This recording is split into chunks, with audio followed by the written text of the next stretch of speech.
You are listening to This is Oklahoma, hosted by Mike Hearn, telling stories of Oklahomans and those that have made it their home. What's up, guys? Welcome back to another episode of This is Oklahoma podcast. Mike Hearn here, your host, back with another episode. Excited to share this episode with you today, but before we do, I've got to thank our sponsors. First of all, the Oklahoma Hall of Fame. They've been a huge part of this podcast for the last few years. So the Oklahoma Hall of Fame have been sharing Oklahoma's story through its people since 1927. For more information on the Oklahoma Hall of Fame, go to www.oklahomahof.com. And for daily updates, go to oklahomahof on Instagram and give them a follow. Our other sponsor today is Chickasaw Nation. Now, the Chickasaw Nation have sponsored pretty much everything in Oklahoma. They're a huge supporter of Oklahoma, and it's an honor to have their name and their brand supporting this podcast. So a huge shout out to Governor Anatobi for supporting this podcast. It really means a lot. Our third sponsor is Diffie Ford Lincoln down in El Reno. Now, this one makes me so happy because these guys are great friends of mine, play a lot of golf together. I've bought my cars from them, do most of my oil changes down there, have a cup of coffee, hang out down in El Reno. It's a good spot to go. And not only are they great friends, but they provide a great service. So for over 60 years, third generation family owned Oklahoma business down in El Reno. They're also in Bethany as well. So people in the Bethany area know the Diffies really well. But if you're looking for anything new, used, Ford, Lincoln, or whatever, I'm sure they could find anything you want. Check them out, diffieford.net, and then on Instagram at diffiefordlincoln. This episode is brought to you by the Doghouse OKC. Recently, I have been in need of some doggy daycare for my two pups, and the Doghouse have come in clutch. The team over there are incredible. They've taken care of my two golden doodles, and so it's been an honor to partner with them on the podcast and share the love. And the one thing that I do with the sponsors that I have is stuff that I use and recommend, like the Diffies with my car, Hall of Fame. They're awesome. Citizens Banks, where I bank. Chickasaw Nation, huge supporter of Oklahoma. And adding to that is the Doghouse. And so if you're in need of doggy daycare in the day or boarding overnight, they do grooming and other cool things too. But I've had a fantastic experience, and it's an honor and a privilege to share this with you too. So go to thedoghouseokc.com and follow them on Instagram at thedoghouseokc. And hopefully our pups will run into each other. This episode is brought to you by the Oklahoma State Treasurer Unclaimed Property Division. Oklahoma has more than $1 billion of unclaimed property. Reclaim what's rightfully yours. Visit YourMoney.ok.gov and enter your name to find out if you have lost money from utility deposits, uncashed checks, life insurance policies, or more. If you've got a minute, search for free and visit YourMoney.ok.gov. Dust the red dirt off your boots and get all your rowdy friends together. Born and Raised Music Festival is back for one hell of a weekend. September 13th through 15th, 2024 in Pryor, Oklahoma. Featuring Cody Johnson, You got a chance, take Hank Williams Jr., all my rowdy friends are coming over tonight. Cole Wetzel, plus Midland, Dwight Yoakam, the Red Clay Strays, and many more. Weekend, single day, and camping passes on sale now at bornandraisedfestival.com. You know, we can spend $1 million on advertising, but you know, why don't we invite, you know, media, social media people out here? Right, exactly. And especially they've not had it. We've had huge luck with that, and and they do the cheese pull and the steam coming out of the pizza, and people are like, wow, we're gonna try that. Yeah. Well, cool. Well, that's on. Let's get into it. Okay. Ladies and gentlemen, the voice that you did hear maybe depends. Well, yeah, the voice that you're hearing. That is my guest today, Mr. Bob Protexter, who has the Pizza Shack, which we're sat right now on Route 66 in Arcadia. Also, most people will probably know the Chicken Shack, which was open obviously before this place. We're in a pretty historic spot right here, and I can't wait to dive into the story. Obviously, the centennial of Route 66 is coming up in 2026, so huge draw to the state because we have the longest drivable route of Route 66. People listening didn't know that. You do now. But yeah, Bob, thanks for having me out. Excited to taste some pizza later. Heard a lot about it, and we'll dive into the specific style of the pizza in a little bit. But I want to hear about you. What's your story, man? What brings you to Arcadia? I mean, have you always been born and raised here? What brings me to Arcadia? So I grew up in Sioux City, Iowa. Okay. And played football and baseball with the Chicken Shack owner, Eddie Gokenauer. Okay. We've known each other since junior high. We came from competing grade schools, so everybody's trying to figure out who you know, and Eddie was kind of a leader in a group, and eventually we went on to, you know, what is that? 6 years later, we won a state championship in football. Okay. So Eddie's never not a linebacker. So he texted me last April and he said pizza. I'm like, Eddie, you got pizza? You want pizza? He's like, I want pizza. And that's it. I mean, within the next 30 minutes, I said I'm interested, and he saved me from my apologies to all the school teachers out there. He saved me from my 7th year of substitute teaching. Yeah. So as the kids ask you, are you a real teacher or are you just a substitute teacher? And I'm just a substitute teacher. So my degree in political science and history kind of qualified me for grad school, and I didn't go. Yeah. And I've been involved with baseball a lot of years, but back to this story, I was substitute teaching for 6 years, and contacted me in April. I was like, heading into the summer, this is one of the 2 times a year I could, look at doing this. Yeah. And I got out of school on a Friday, got in my truck on a Saturday. I stayed over in Wichita and made it here on Sunday. Just in time for the Savannah Bananas. I helped to arrange that, and Eddie, he's a big-hearted guy, generous. He fed 110 Savannah Bananas and crew. I did see that. Because people took care of us when we grew up. And until you're in the food industry or until you're maybe 35, you figure out like, wow, everything's not necessarily free. Somebody else paid for it.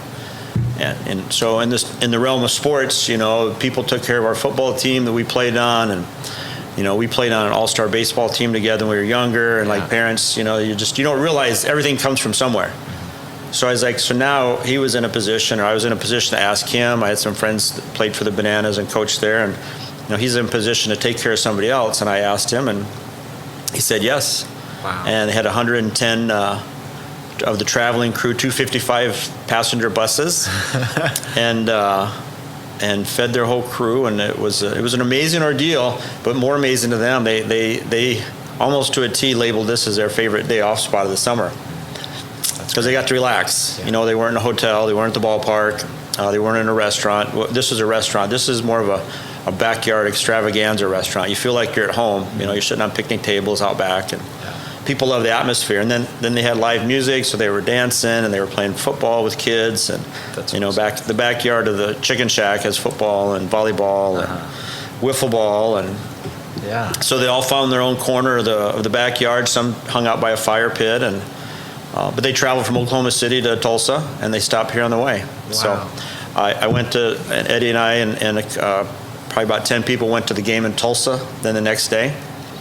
And I literally took a day off before I started here, because I knew once I start here, you're probably, the days off are few and far between and pretty limited. So when you run a restaurant, it's where's that spoon and where are the rags, and I got to do this, and it's a big undertaking. I knew, so I took a day off before I started. Yeah. And I started on Wednesday, May 31st, and we 0 to 60, and we opened on July 1st of 2022. Okay. Which matched the anniversary of the Chicken Shack's new location here in Arcadia. They were in Luther since 2016, and he was looking for a bigger plot of land, because he had the demand of more people. So, the Chicken Shack, there's close to, if not, if I lose track of probably 200 tables. Wow. You multiply that by 2 or 4 or 6, and that's how many people, they serve at one time. Yeah. And I was fascinated by it, but I worked at Eddie knew that I worked at Jerry's Pizza. That's an establishment in Sioux City, Iowa. They opened in 1959. They had a shoebox for money, a card table, and a rolling pin, and they've been killing it ever since. And I worked there on and off for 34 years, from 1984 to 2018, and it was a luxury. I traveled with baseball quite a bit. I've been involved with baseball. Like I said, we played on an all-star baseball team together when we were like 13. And my path as a skinny second baseman on our football roster was, so I cheered him on a lot and played in the fourth quarter. But Eddie was the star linebacker. So I don't know how much of a star I was on the baseball team, but I that was my that was what I liked. Yeah. So baseball is your love. I've been involved with, I grew up in a dugout. My dad was a college coach, and so we passed through Oklahoma quite a bit. We'd travel from Iowa. We're from Iowa, and he was a college coach at Morningside College. His name was Don, and we would travel to Texas quite a bit, and Oklahoma, and played ORU. So I'd been through here quite a bit, just in passing, a day or a week or something, and it was always interesting,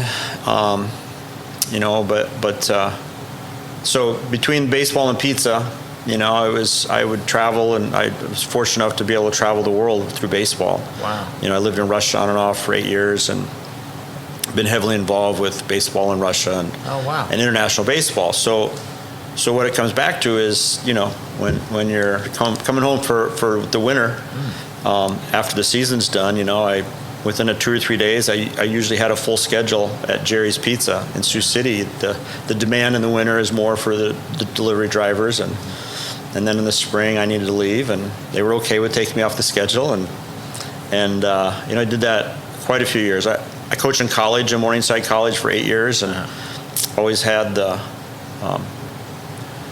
Division II assistant coaches generally don't live in mansions, as I tell people. So I'd coach and I'd deliver pizza. And so Terry Foister and Diane Foister are the owners. Jerry passed away in, I think, 1989, 90 or 91, and just started it. Yeah.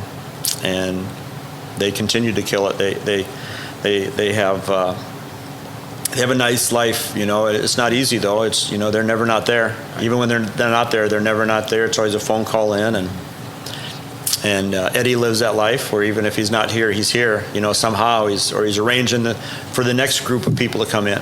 And I mean, it's not uncommon for the Chicken Shack to have 5 parties of 30, 40, 50 people on one day. Wow. That's not including the walk-ins. Yeah. That's not including a group of 10 that shows up. That's the ones about coming. Yeah. It's not including a family in an RV that have 10 people that just show up randomly. So it's a lot of coordination and a lot of effort. And Eddie doesn't call himself, I call him the director of fun. He's like, let's do this, or let's do this. They want to do Balloon Fest. They have biker night outings, and to try everything. You got to throw a lot of spaghetti on the wall to figure out what sticks, and it's a daily process. What do you think about this? Hey, we got this group. We're going to bring this this group in. And he started with 2 Broasters and Tap Beer in Luther in 2016. Wow. Now he has the largest landmass restaurant in Oklahoma. That's amazing. Yeah, it's fascinating. So he wanted the pizza to be part of it. It's a second option from the kitchen. Mm-hmm. So in football terms, the Chicken Shack is on the left end zone, and the Pizza Shack is on the right end zone. They have 200 tables. We seat 20. So it's a little different dichotomy of that. But he knew I worked there, and he wanted to give it a shot. And he had bought pizza ovens 4 years ago. We have a Subway making table, and we pieced together a great foundation before I got here. And then when I did get here, it was all menu development and hiring and finding that spoon that you can't find, and getting tinfoil and trying stuff and sampling pizza. We would have people come out and sample pizza, and some of it I knew was going to be bad. I told them it was going to be bad, but it was free. And I was like, hey, we would have tasting parties. Yeah. And then we opened on July 1st, 2022, and 2023 they moved here and opened here July 1st of 2022. Okay. So more shacks in development. It's called Shack Enterprises. They have the Lumber Shack in Hera. Okay. They have the Chicken Shack, obviously, here in Arcadia. Lots of rumors involving the old Chicken Shack that it will revive itself as some kind of shack. Uh-huh. So that's the idea part. Yeah. And Eddie's got a lot of ideas, and the fulfillment of ideas is very gratifying. It's not easy. Yeah. And so now they have the Pizza Shack. In Mulhall, they have a new place called the Chicken Shack. It's it was called Lucille's before, and they went in there and more shacks in the process. As far as I understand, cool. Yeah. What? So you were in Iowa until a few years ago. So traveling, obviously, with Russia and coaching and all that stuff. I had other than most of my life in Iowa, I lived in Texas, I lived in Colorado, I lived in Phoenix. Yeah.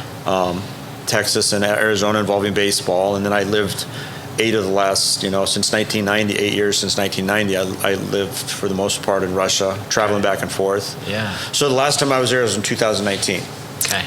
And then the goal was for the Russian national team to qualify for the Olympics.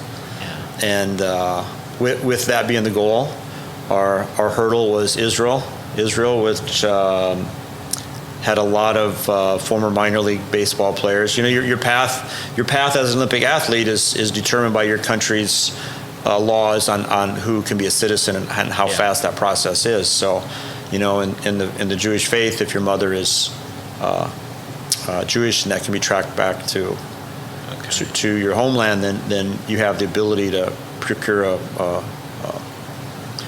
passport. And so our path was we had to beat them once, if not twice, in Bulgaria in 2019 in July, and they beat us on Thursday in a game we should have won. They beat us on Saturday in a game that we should have won, and I don't like to talk about it because those should-haves are hard in life, but I guess you can't stay in that spot forever. Right. So they actually went on to qualify for the Olympics through Europe. Okay. That was our goal. Yeah. So that's everybody's goal, is to win in the end in sports. In business, winning is quite different. It's not like you finish the day and it's like, wow, we won today. Yeah. You can think that, but today business is like baseball. It's like every day. It's like 162 games every in Major League season. Yeah. Business, is 365 days. Even when you're closed, there's something going on. Yeah. So to quantify winning in business, I think we've had more and more people come in. We have new customers every day, which is good. But so 2019 and then 2020 had some plans for travel, and the COVID monster canceled my life plans, and ended up in a place called the Iowa Great Lakes, which is also loved by Eddie. He had his original chicken shack was in the Iowa Great Lakes, which was a kind of a door you flew open and hooked it. Oh wow, yeah. That's where he started at, and did that 2 different times up there. And in and amongst that, with all my travels, there was an appeal for Soviet and Russian items, so I had a Russian gift shop in Okoboji. Wow. So our paths would cross in different ways like that. Yeah.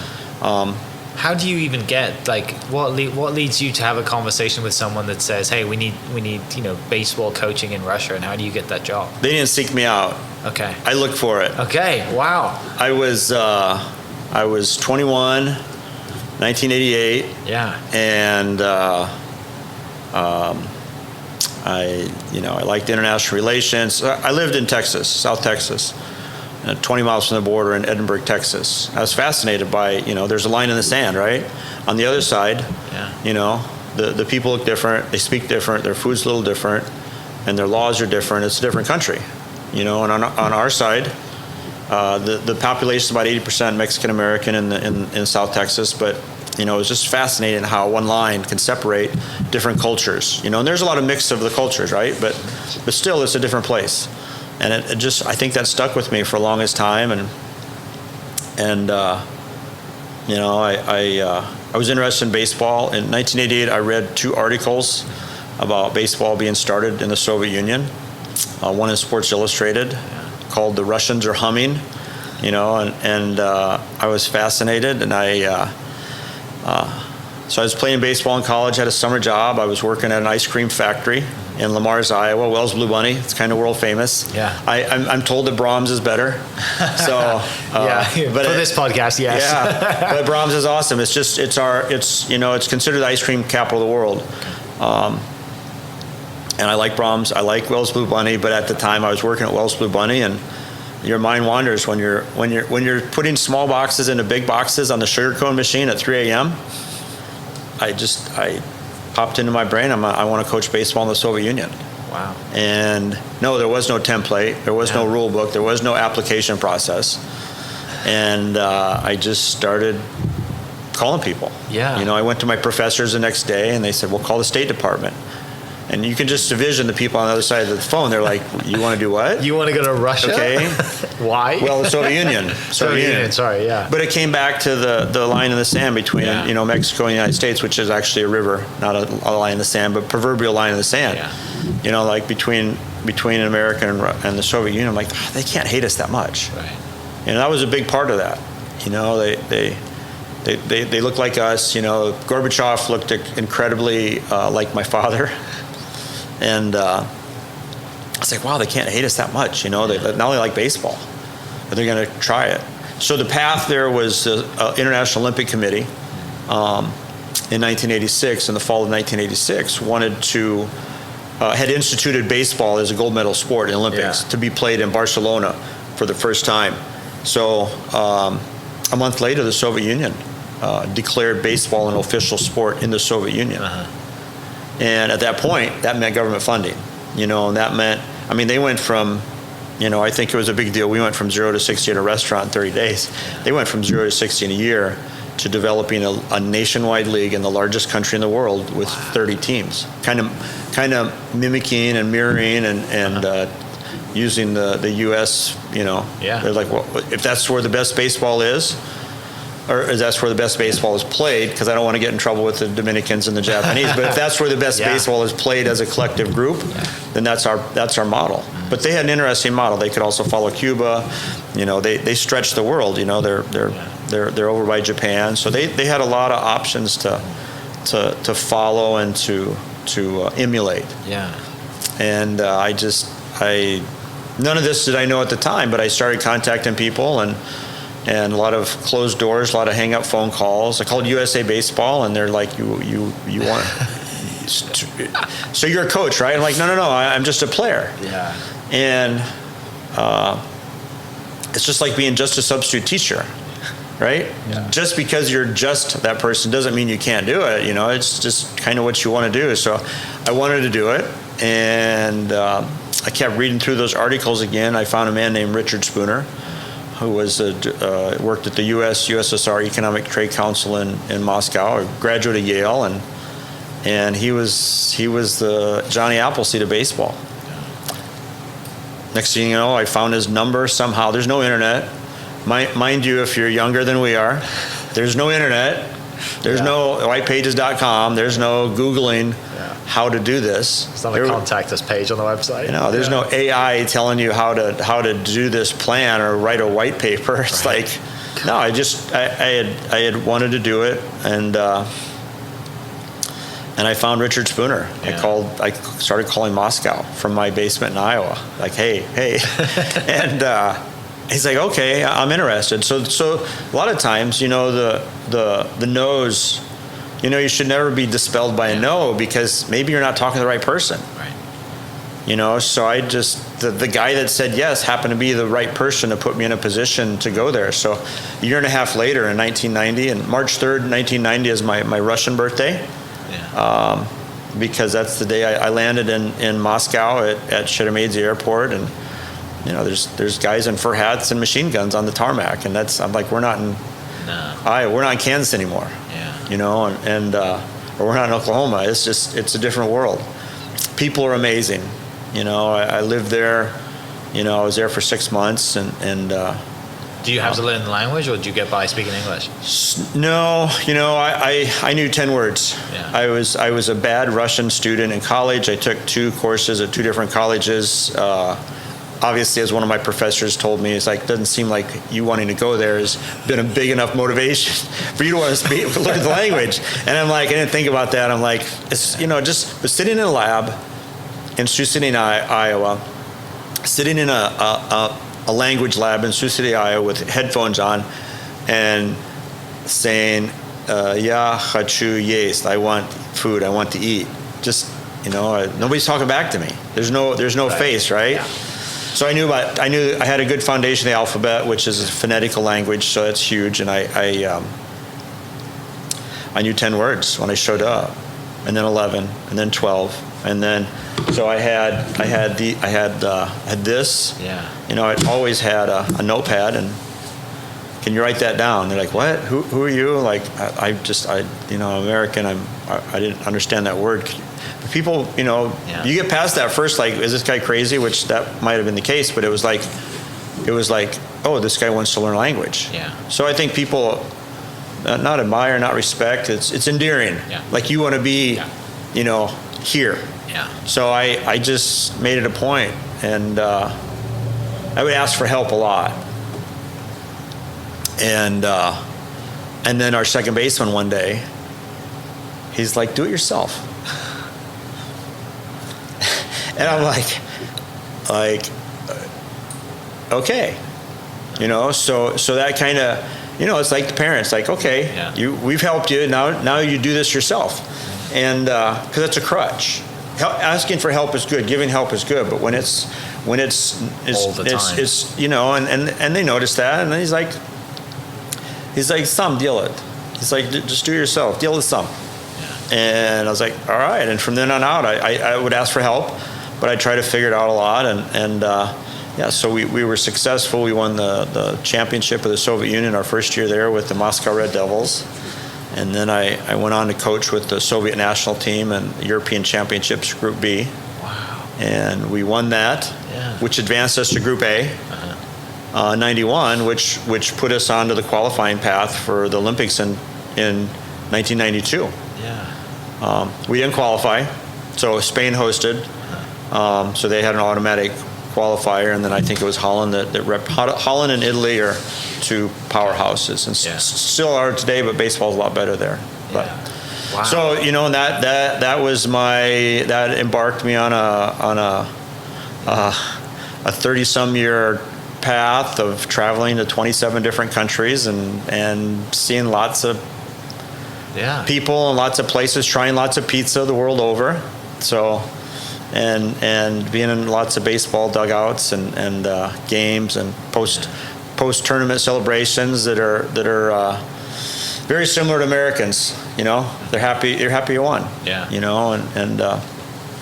But that got me involved with more baseball. I was hired by the Angels to scout in the former Soviet Union. Okay. Did that for 5 years. Came back and coached baseball for 8 years in college, which brings us back to Eddie. Eddie calls me in 2004. He's like, hey, I what's going on? I was like, he knew I was coaching, and he's like, hey, I got my son. I don't know if he was 6 or 7 at the time. I got my son, Gray.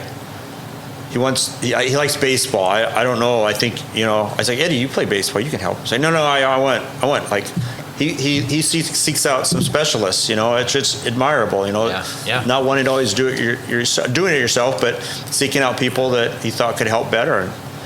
And I see that in his kids a lot. He's got a great family, but so I helped his son Gray 6 or 7 and probably 5 or 6 times, and through the end of the season up into when they were going to start. And so fast forward now 20 years later, Gray's my boss. Gray is 26 or 27, and he works at the Chicken Shack, and he's my boss. And you never know who that 6-year-old might end up being your boss someday. Yeah. So it's been an interesting trip, I started my own programs and been flexible to be able to travel and do things. And when Eddie asked me to come down, I said, this is one of 2 times a year I can do this, give it a shot and see how it goes. Yeah. So, back to the 0 to 60, we had to develop a good dough recipe, and our dough's made at the Oklahoma Academy in Hera, which is a Seventh-day Adventist boarding school. It's a Christian boarding school. They feed 70 every day in their kitchen, cafeteria. Margaret, you are amazing. Karen runs the school, and Margaret is the baker. She does a phenomenal job, and a lot of care and love in what they do. And but they have a standalone bakery, and they sell their baked goods, and they have a special diet, and we liked it. It bakes up great in our ovens. Yeah. We have aged ovens, we'll call them. Our ovens are about 25 years old, so they have some life and history in them. But so that was our dough, and on the pizza side of things, our sauce was told to me, like, nobody orders this sauce. I'm like, yes, we want this. But this is what 80%. Because of Iowa. This is what When they look at me, it's like, this is what 80% of Oklahoma City uses. I'm like, no, I'm not interested in that. I want what I want. If it doesn't work, then we'll try something else. But so, number one is you can't replicate perfection. Yeah. And Eddie and I and our whole town, it's one of, if not the favorite pizza place in our town. Yeah. You have 2 locations, one on one side of town, one on the other. They divide up the town for delivery, and like I said, they've been killing it since 1959. And why mess with that? So a lot of secrets in their industry that even though I worked there for that long, I don't know. I didn't know the dough recipe, so we had to develop our own. Yeah. With the Oklahoma Academy and Margaret, that, like I said, does phenomenal. And so a lot of things are very similar. Yeah. The look is similar, and our cheese process is pretty similar, but we use whole milk, low moisture block, like big block mozzarella, and we kind of turn it into kind of a string cheese or pelletize it a little bit, and that punches the flavor out. That's been a big thing. And then if you haven't seen us, so look for us on TikTok. Yeah. So we've invited foodies out and social media, personalities that highlight food, and I don't know, it's like 30% of our business now. People that saw us on TikTok, and they're coming from Tulsa. Isn't that crazy? I had a guy sit right here. He's from Tulsa. His friends are from Yukon. They had a birthday. Yeah. Where are they going to meet? He likes pizza. Right in the middle. And almost. I was like, so then every time somebody says they're from Tulsa, I was like, you just came here for the Pizza Shack. And we were going to go. I was like, no, just say yes. So they're going to Pops, or they're doing some event, or people went to Frontier City, but they find us, and it's a water cooler on steroids, on your phone. You can see anything. Yeah. And then I know you interviewed Chris from Dado's. It's a neat story because I congratulate. He won so we're open 8 months. So through all the testing, and we're making pizza, and we've gone through a couple different stages in the process. Similar time, because they opened close to 22 as well, right? Or similar they time. Opened 6 months or a year before we did. Yeah. So, but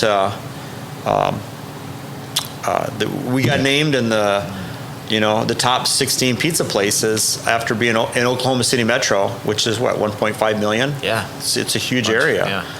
Yeah. We got put into that group after being open for like 8 months. Amazing. I'm like, that's crazy. And somebody thought I had traded in favors, or like, no, I never met the lady that writes, Williams, right. Miss Williams. I'm like, I tried to contact her, and I never got a reply back. Not in a bad way, just like, it wasn't like I was like, hey, you got it. I would invite a lot of people out. Yeah. But I think friends of friends, people that knew, people on the deciding list, like, hey, this is good stuff, and we appreciate that. But so Chris won at Dado's. And I messaged him. I was like, hey, congratulations. And he goes, oh, this is Bob at the Pizza Shack, because we love your pizza. Yeah. So that's cool that the winner likes our pizza. But it becomes a small world in the restaurant area. Yeah, definitely, yeah. So let's dive into like you sort of mentioned a little bit about the pizza and the sauce being different, but dive into like what makes it so different, but also what makes it special to you, because it's what you grew up on. So I grew up with this. Yeah. So a lot of there's a kind of a steady standard answer from Oklahomans when I ask them if they like our pizza. Like, hey, how do you like that? And like, well, it's unique. And I'm like, oh, unique. I'm like, so where I live 2 blocks from Jerry's Pizza. Yeah. There was a place called Bob Rose 6 blocks away. There's a place called Buffalo Alice about 3 miles away. I'm like, I was like, very distinct differences in the taste, but the same style. And I'm like, oh, we don't have anything like that down here. And I'm like, I don't know, and because we do some different things, we press our own meat, the cheese process I think it's unique. Our dough's made fresh, not frozen. We don't have any pre-baked frozen things in our refrigerator. So I have a lot of damage control to not have spoilage and the risk of things going bad. So we have to cycle through our foods pretty good. And the process is, like I said, you can't replicate perfection in the form of Jerry's Pizza. But I'm like, here's our version. This is the Pizza Shack's version. And it's affectionately known as Iowa Stone Pizza, because we're from Iowa and we bake on stone and we make pizza. Yeah. And that's about it. But So Greg Horton is, I think, one of the top food writers in the city of a very large metropolitan area of, like I said, 1.5 million. And he came out and had our pizza. And he's like, this is tavern style pizza. I'm like, yeah, I think, yeah, it is. But we're 8 hours from Chicago, so we never called it tavern style pizza. So but it is. Tavern style pizza is a Midwestern thing and started, I don't know, in the 30s, 40s, 50s with, like Mexican restaurants give out tortilla chips. A lot of bars would make thin crust pizza, not a lot of toppings, cut it up into squares, serve it to you, for free while you're drinking your beer waiting for your food. Chips or peanuts or tortilla chips at a Mexican restaurant, and I don't think they give away a lot like they used to, but that was kind of a sampling. Okay. But then it became a thing, and then, so Chicago's famous for deep dish, and that's a tourist must. But the locals, from what I understand, I'm not a Chicago local, but the locals, they like and eat the deep dish, but a lot of times their favorite is the thin crust. So tavern style thin crust pizza, made popular in the upper Midwest, it's a thing. Yeah. And it's so we have a dichotomy of, obviously we're in Oklahoma, a lot of Oklahoma customers, they like it, and we're in a unique area. I call it 5 miles from civilization. To get pizza in Edmond, you have to drive 5 miles. And then depending on the day, you have to drive another 5 miles in battle traffic. So if you can roll into Arcadia, but none of that demands a repeat customer. So repeat customers come from good products, good service, and the only complaint I want is bad pizza, because I can fix that. Yeah. I can get you a certificate. I can make you another one. I can. Maybe it's stuff that is too crispy. It's like, well, that's the style, but you can't fix bad attitude at the cash register. Yeah. That's one and done a lot of times. Yeah. I'm like that. Yeah. It's like, spending money, you don't have to, right. kiss my, what, but I like, like a little attentiveness. Yeah. So we strive for, no cell phones in the front room and take care of the customer, help them out to the car, and we serve in sacks, so you can't stack them. It takes a little extra effort. And so there's a customer training process, like, here's how we do it. It's like, why don't you have boxes? I'm like, well, this is how we do it. I think the taste is better. You get a cardboard box. It's got a taste to it. It's got a smell to it. The paper sack has none of that. So we like that. And for storage, I can store 2,000 sacks from my waist to the floor. Yeah. And boxes. It's nothing against boxes. That's America's way. Space. But that's how we did it back home, and I think that's also considered a unique thing here. But for us, for Eddie and I, it's not unique. This is just what we grew up with. Yeah. But when you come from another country, which we had a very high-profile customer come out, Andrew Black came out last year. But I didn't know who he was. Yeah. I arrived. I'm from somewhere else. I'm getting some kickback on some ideas that Eddie wants and I want. And Eddie, we didn't want to respond. I'm like, this works. Right. This works. Yeah. I saw it work. Yeah. I was in Pizza University for 34 years. I'm like, I watched this. Yeah. And you can't do that. You can't do that. Why not? You can't do that. Yeah. And so I'm watching TV one day, and a guy who I don't know was Andrew Black. Obviously, maybe if you don't know, you should Google him, but he's pretty famous. One of the most famous chefs in Oklahoma City at the moment. And in America. His name carries a big name in America. But I just saw him as somebody from somewhere else, bringing food here that doesn't exist here, and doing well, and got an award. Mm-hmm. That's all I knew about him. I emailed him. I invited him to the Pizza Shack. And that was it. I didn't hear from him. And a month and a half later, he calls. He goes, hey, Bob, this is Andrew Black. And I'm like, oh, that guy emailed. Yeah. And he came out. And he's like, I'm not a pizza guy, but I like your pizza. And he was with a friend who loves our pizza. She's a huge customer now. It's great. And, but I talked to him. And I was like, I just, I was struggling with this kickback. Because I'm from somewhere else, not from another country like he is, but I'm from somewhere else, trying to introduce something here that we know works where we came from because we saw it. Yeah. It's a pizza factory. It's amazing. They'll kick out 200 pizzas a night. It's just nonstop. Yeah. And And I asked him, he goes, you know what? He goes, I'm not going to quote him exactly, but he just talked about the Oklahoma people, it's a little tough getting in, but once you're in, they'll love you, and they'll protect you, and they'll help you. And I found that.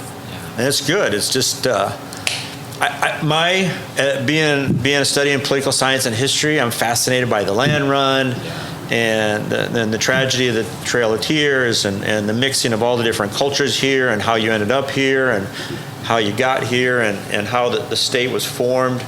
And I think it's the old Wild West. There's a lot of challenges. You roll into town with your horse and buggy, and you want to set up shop, and then it's a competition.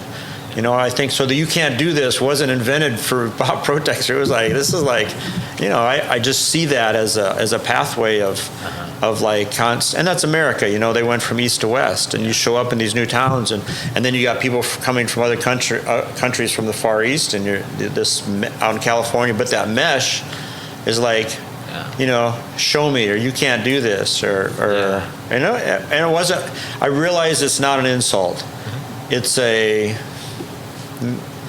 a preface to, we haven't seen it before, and they say that as opposed, they don't say that, they say you can't do that. I'm like, I think we can, and we have. It's been pretty good. We've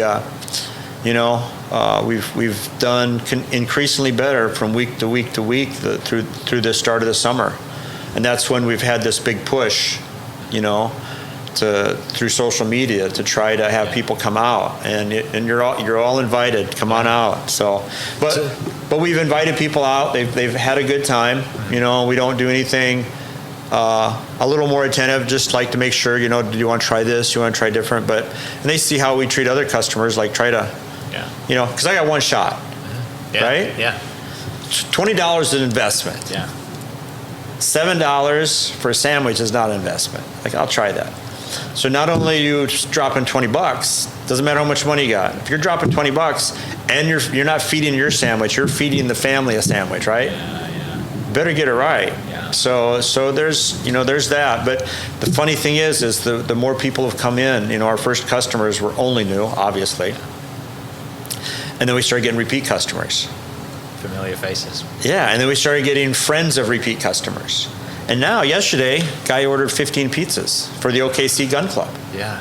Like, he likes our pizza. Yeah. But that's not an investment. That's a commitment to order 15 pizzas. Yeah. And we've had that. We've had some car dealerships that have ordered. Car dealerships, please give us a call. Yeah. Well, there's a lot out there. Yeah. Close, too. Yeah. And so we've had conversations with different places. But, you go from... and then some people will say, well, your pizza's kind of expensive. And I'm like, so here's my receipt from McDonald's. Yeah. Big Mac meal. Have you seen the price of fries right now? Big Mac meal at a cheeseburger, and it's $13. Yeah. Maybe not. Chick-fil-A. Love Chick-fil-A, right? Yeah. It's a spicy chicken sandwich, with and Whataburger with the jalapeno burger with the malt, and I think prices have gone up across the board, So I think we're in line, but that feeds one person. $13 feeds one person. Yeah. So if you get a pizza and a couple pops, it's the same to feed two. But usually our pizza's it's light, but it also has a filling, component to it. So it fills you up, and we have a lot of people take pizza home and they eat it the next day. And so pizza's a different thing though. And I don't want to say it's unlike any other food, but it's unlike any other food because there's all different styles. There's all different flavors. There is the contention that there's no bad pizza, because there's no bad pizza like there's no bad something else, but there's good pizza. Yeah. So there's no bad pizza, right? But there's good pizza, and then there's really good pizza, and there's better pizza, and there's great pizza, and we've had wonderful compliments. Yeah. It's better than the best pizza I've ever had, which is an awesome compliment. Is people like, this is the best pizza I've had in 25 years. Yeah. That's a different type of compliment. That's like, I know this taste, but I haven't had it for so long. Right.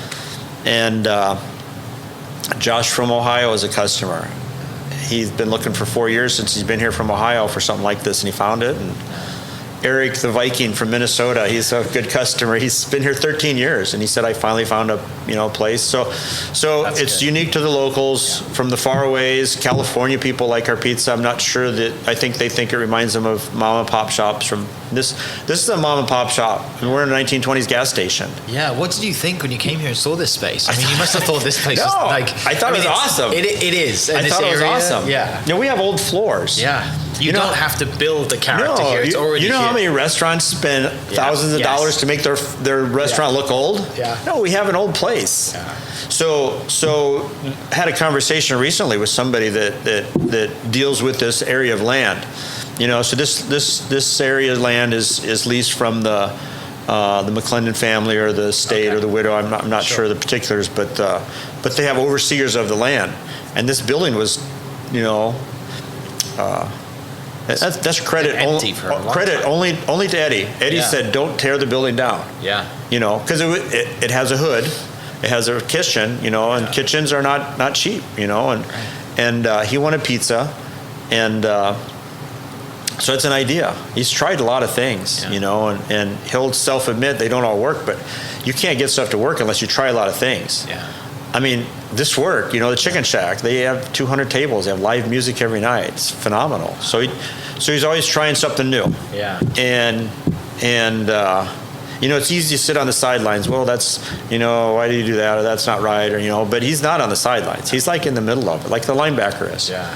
And you don't make all the tackles. So hopefully this was a good tackle for him. I think so. It seems to be going really well.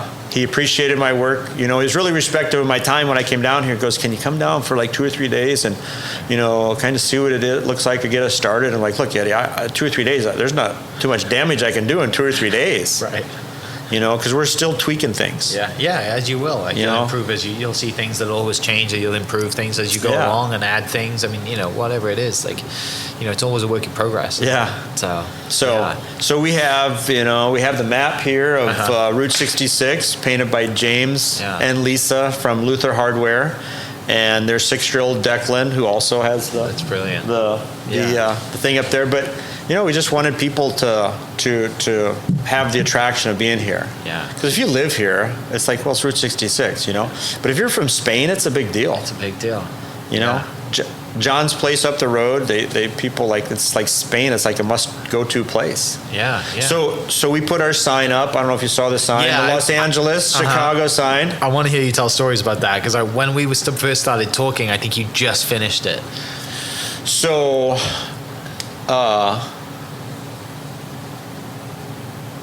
there's a rumor that I've spent a night or two here at the Pizza Shack. When you open a restaurant, you're here all day, right? And the drive home and the drive back in the morning is a tough one. So there was a few times that I just didn't leave, and I'd wake up in the morning at 6 o'clock. I'd get coffee from the lake stop. I'd sit in the front, and I would watch people take pictures of a 15-foot water tower that's at Arcadia, Oklahoma. Like stopping, like slowing down, stopping, getting out, taking a selfie of a Route 66 Arcadia, Oklahoma water tower. Like, well, we have something, right? Yeah. So the idea was from last August. I mean, we had opened a month, and I was like, we have to locate ourselves. You have to identify yourselves. We're not in Quebec. I can't. You can't put a maple leaf. I don't know where that came from, but you have to tell people where you're at, even though it's obvious. Yeah. So without telling people where we're at, we made it very obvious that and it doesn't say it does say Route 66, but it made it very obvious that we are 1,369 miles to Santa Monica Pier.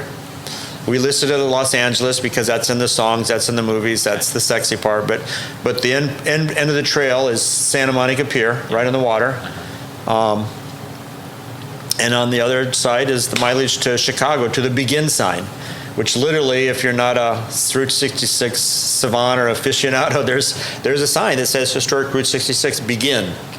It's on a street corner. Yeah. I mean, there's no fanfare. It's just a sign. But people will take a picture of the sign. And so it's 778 miles to the begin sign in Chicago. And I was like, oh, this is probably one of these every 20 miles. And we had people... I just wanted one person to stop and take a picture, just to validate, it's a kind of a neat idea. And I just thought it'd be cool.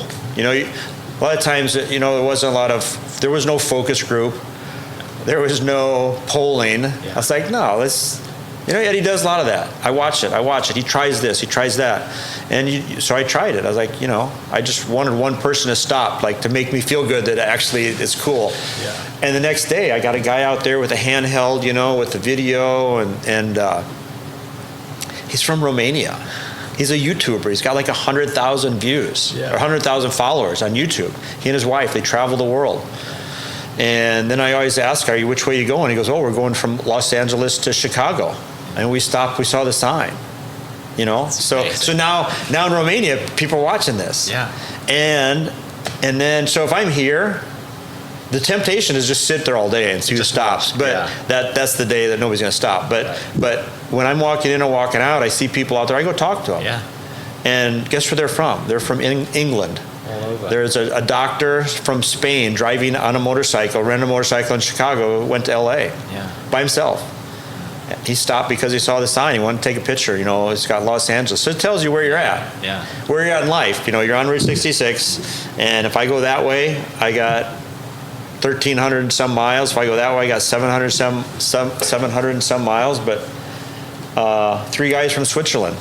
Yeah. They flew to Milwaukee, toured Harley Davidson. They rented bikes, got to Chicago, and they went to LA, and they stopped. That's the beauty of the road, though, isn't it? Like, you know, and they're just fortunate to have a spot on it. And like you said, you put out that sign, and everyone wants to take a picture, everyone wants to post a selfie or whatever. But it's, you know, the sign draws them in. But the melting pot, back to what you said about Oklahoma too, is the melting pot of people that are coming through here. And those stories, right? And the people you've got to meet because of all of that. Yeah. Regardless if the restaurant's open or not, you know, they're going to remember that sign.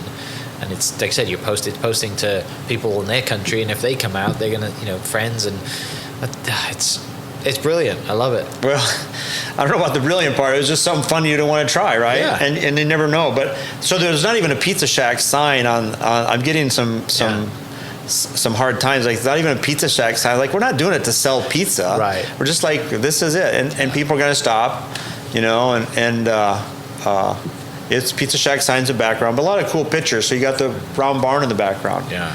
So. And you're in a great spot. Arcadia is like obviously a really historic spot with, you know, has Pops, has the round barn. You know, it's. So you have a town of 171 people. Yeah. It has a world famous gas station. Yeah. You know, and Pops. Yeah. It's got a world famous barn. Right. I don't know that we're anywhere near being world famous for our pizza, but we have. You're in a good spot. Yeah. But then you got the world famous Chicken Shack with the largest restaurant in a state that's known for large things. You know, Oklahoma City was the second largest landmass city. Yeah. So there's an expansionist view, you know. But you have the constraints of being within your own border of Oklahoma. So and I think that goes back to you can't do this. Like, people ran here and got here, and there's always a challenge out in front of them. Yeah. So that part of your culture doesn't go away because time went away. Yeah. You know, that sticks. Yeah, so I'm from Iowa. You know, you got the richest guy in the bar has got the worst truck in the parking lot. Yeah.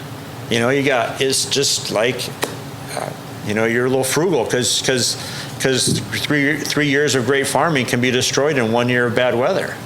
So you got a lot of stoic people that are dependent, go to church to pray for good weather. They're dependent on good weather. Yeah.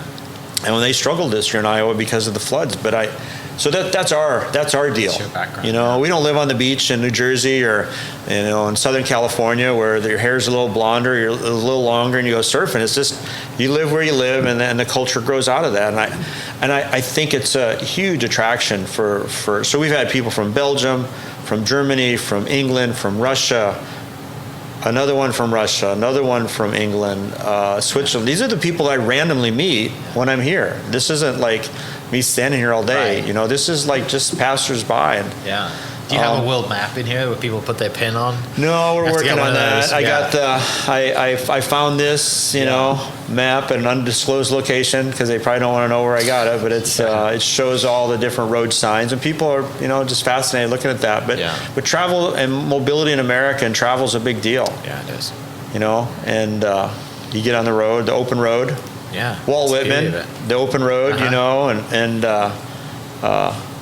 what does he say? I myself am good fortune. So you get on the road and you just travel and you see things, and you know, that sign was a lot cheaper than making a 40-foot chicken. Yeah. You know, because that's what probably that's no one would have stopped to take a picture. No, 40 well, foot chicken. they would stop. But Route 66 is known for, like, you know, A lot of space, 40-foot, you know. But people wanted people to stop. Yeah. You know, you can have good chicken and good pizza, but, you know, there's you got to hook them some way. You know, like, not as a tourist, just like so like attendance-wise, you're always looking for butts in the seats. Yeah. You know, so that's the baseball game. How do we get butts in the seats? Do we have good baseball? Well, good baseball works. Do we have? So then it goes back to the that you can fix bad baseball. You just turn it into good baseball. But do you have good concessions? Do you have a good map for parking? Do you have, you know? There's a lot of things that people invest money in stuff. In a brand, right? In a brand and stuff. But what do they get back? You know, and do they? Is it an enjoyable day? So the biggest thing, I don't know the takeaway of all this, I talked for a long time, but the biggest way is we want you to have a good day. Yeah, come on out.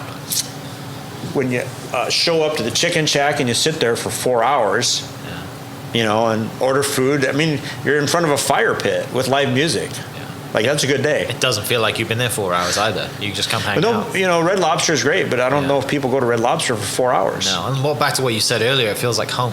Right, it's very homey feeling. Well, the same kind of feeling. I haven't been here long enough to know I have to have more conversations with Greg Horton. He's a philosopher, you know. Yeah. But I think if you're in Oklahoma, you're country somehow. Yeah. You know, because people love living in the country here. Uh-huh. There's I think every family by birthright you have to have a truck. And so there's lots of trucks, there's lots of horses. Yeah. But if you live in Oklahoma City, I think this is your opportunity to get in the country a little bit. Yeah, it is. You know, spend a day in the country. Yeah. You know, and it's just, you know, people come out here in groups of 20 and they mingle around for hours, and it's unique. It's awesome. You know, and it's not easy. I watch the work that people put in, you know, because before people show up, there's lots of stuff to do, you know. So basically, so the Chicken Shack hosts a house party every day. Yeah. For anywhere from 5 to 1,000 people, 500 to 1,000 people. Like, who does that? Right. You know, and it's not a drive-through. No. It's you know, you're having them in. So you got to clean your house every day. They're going to show up, and they go home, and then you got to get ready for the next day. Yeah. So our level of that is a little different. We seat 20. Yeah. You know, but the pizza business normally and that type is a little different. You know, we get a lot of to-goes. But I think our place here we're the local pizzeria. Yeah, no, you're right. It's you know, I can't wait to see it when it's rocking. It's full of people. Fortunately, now we opened up early to sit in here and do this. I appreciate that. I appreciate you taking your time out of your day. So you're a guy from somewhere else that came here. Uh-huh. And I'm sure it's stuff that you talked about. It's like, well, you can't do that. You know, this doesn't work that way here. But and you're like, well, I saw it where I came from. It does work, but you probably experienced that. Yeah, fish and chips. Fish and chips is terrible. No one does it well like they do back home. No, it's right? Nothing's like home, right? Nothing is. So like nothing's home. like home. Yeah. So this is the new home for the local pizzeria, right? Yeah. But nothing's like home. So but the people that come in here from Iowa, Minnesota, and Wisconsin, and Ohio, and a little bit from Missouri, and I guess it even stretches into Pennsylvania. Yeah. So we do approved videos. Yeah. So I have we post on our Instagram like Ohio approved or Minnesota approved. Right. You know, but they tell me why. They say, well, we've been down here for 4 years. We've been down here for 13 years. Yeah. This is the first time we found a. And then they go into their childhood of, well, we went to this place and it tastes like this and it looked like this and it was old school and yeah. So and brilliant. we didn't fake up the old school. I mean, this is an old place. It's a 1920s gas station, and it's a great spot. It's real. Yeah. So for people listening, let's bring this one home. For people listening, come on out. You tell me your opening hours and days that you're open, and also social media stuff. People can go to that as well. So currently, our hours are semi-limited. Mm-hmm. You know, one of the benefits of going to the Chicken Shack is you can order from your waitress or wait staff pizza. You can pick up here. You can take it home. We're working on a delivery option possibly, and we're working on more hours. But currently, as of today, the end of August. Excuse me. Currently, as of today, the end of August, you know, our hours are 4 to 9, Wednesday, Thursday, Friday, and Sunday, and on Saturday 11 to 9. Okay. Brilliant. And yes, as trying to make it good and simple as we go. So as we go, hopefully down the road there will be some delivery options. There will be some, call us for your big party options and expanded hours options, especially for Route 66. Because people don't choose to drive Route 66 based on our hours. They're coming through all day. So I think we'll expand our hours. And I think the primary goal was to have good pizza and do it right, and don't get too far out in front of yourself. And so we've been doing better and better every day, every week, every month. And now we're shooting for Dados. So. Brilliant. Yes. Chris, coming for you. Chris, Love yes. that. Love that. Well, mate, I appreciate your time. Thank you so much. Thank you. I really appreciate it. All right. For people listening, I'll post a link to the social medias and the hours as well in the description. And come on out. We'll catch you next episode. Cheers. Hope you guys enjoyed that great episode. Thank you so much for listening. As always, huge shout out to our sponsors, the Oklahoma Hall of Fame, sharing Oklahoma story through its people since 1927. For more information on the Oklahoma Hall of Fame, go to www.oklahomahof.com and follow them on Instagram for daily updates at OklahomaHOF. Our other sponsor, the Chickasaw Nation, amazing sponsor. They do amazing things for the state, and they're always sponsoring something in Oklahoma. They're a huge supporter of Oklahoma, and without their support, we wouldn't be able to do what we do. And our third sponsor is Diffie Ford Lincoln down in El Reno. Now, this one makes me so happy because these guys are great friends of mine, play a lot of golf together. I've bought my cars from them, do most of my oil changes down there, have a cup of coffee, hang out down in El Reno. It's a good spot to go. And not only are they great friends, but they provide a great service. So for over 60 years, third generation family owned Oklahoma business down in El Reno. They're also in Bethany as well. So people in the Bethany area know the Diffies really well. But if you're looking for anything new, used, Ford, Lincoln, or whatever, I'm sure they could find anything you want. Check them out, diffieford.net, and then on Instagram at diffiefordlincoln. This episode is brought to you by the Doghouse OKC. Recently, I have been in need of some doggy daycare for my 2 pups, and the Doghouse have come in clutch. The team over there are incredible. They've taken care of my 2 golden doodles, and so it's been an honor to partner with them on the podcast and share the love. And the one thing that I do with the sponsors that I have is stuff that I use and recommend, like the Diffies with my car, Hall of Fame. They're awesome. Citizens Banks, where I bank. Chickasaw Nation, huge supporter of Oklahoma. And adding to that is the Doghouse. And so if you're in need of doggy daycare in the day or boarding overnight, they do grooming and other cool things too. But I've had a fantastic experience, and it's an honor and a privilege to share this with you too. So go to thedogHouseOKC.com and follow them on Instagram at thedogHouseOKC. And hopefully our pups will run into each other. This episode is brought to you by the Oklahoma State Treasurer Unclaimed Property Division. Oklahoma has more than $1 billion of unclaimed property. Reclaim what's rightfully yours. Visit YourMoney.ok.gov and enter your name to find out if you have lost money from utility deposits, uncashed checks, life insurance policies, or more. If you've got a minute, search for free and visit YourMoney.ok.gov. Dust the red dirt off your boots and get all your rowdy friends together. Born and Raised Music Festival is back for one hell of a weekend. September 13th through 15th, 2024 in Pryor, Oklahoma. Featuring Cody Johnson, Hank Williams Jr., All my rowdy friends are coming over tonight. Cole Wetzel, plus Midland, Dwight Yoakam, the Red Clay Strays, and many more. Weekend, single day, and camping passes on sale now at bornandraisedfestival.com.